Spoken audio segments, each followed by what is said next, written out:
You don't get peace without the strength part. And that's my department, the strength department. And so I actually think we lead at the Defense Department, or maybe soon to be the Department of War, for all the right reasons. We lead the biggest peace department in the world. Our job is to be strong and ready and lethal so that you never have to use us. And if you use us, our capabilities are so overwhelming, our threat so looming, that we're able to conclude that mission swiftly and violently to the interests of the United States, or not have to use us at all. So the peace is preserved and deterrence sticks. And I'll never forget President Trump, when he chose me for this job, the first thing he said to me, he said, Pete, you're going to have to be tough. I can't even say the word. Because it's a young crowd, 15, 16, tough as you know what. Tough as you know what. And I said, yes, sir. Boy, was he right. But the next thing he said to me was, Pete, I need you to restore the warrior ethos. I needed you to get the military back to basics. We were distracted. Absolutely.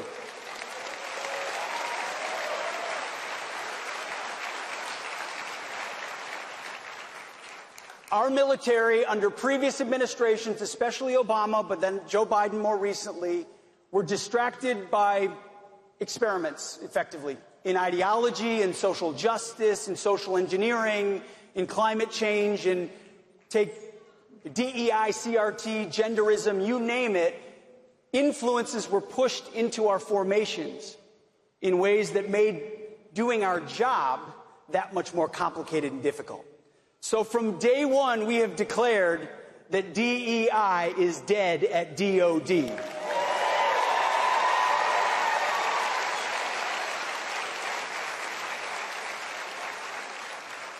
We're going back to gender-neutral, colorblind, merit-based performance standards.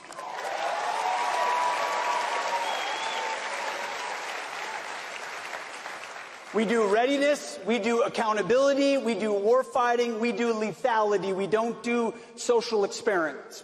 We don't do politics. I don't care in my formations. I mean, I have my political views and you have yours. But I don't care in my formation if you're a Republican or a Democrat. Do you love the country?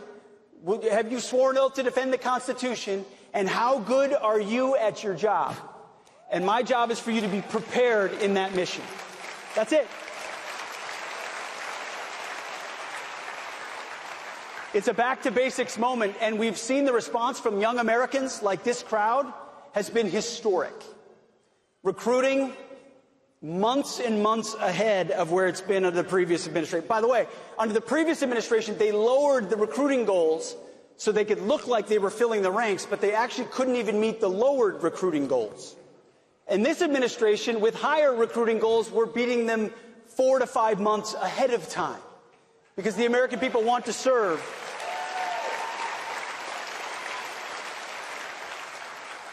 They want to serve under a commander-in-chief that has their back. Pentagon officials are enraged by a Washington Post report. They say jeopardizes the safety of Defense Secretary Pete Hegseth and his family by disclosing sensitive security details.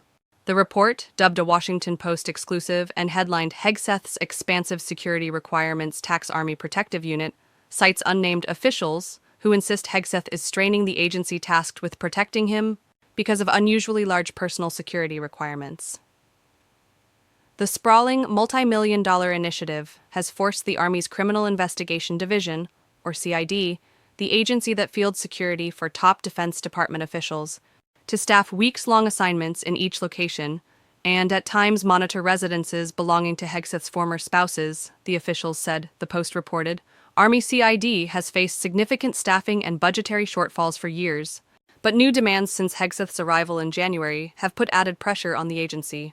The article noted that Hegseth requires additional resources because of a large blended family with homes in several locations, a rise in politically motivated violence as the nation has become more splintered, and a bomb threat made against his home in Tennessee.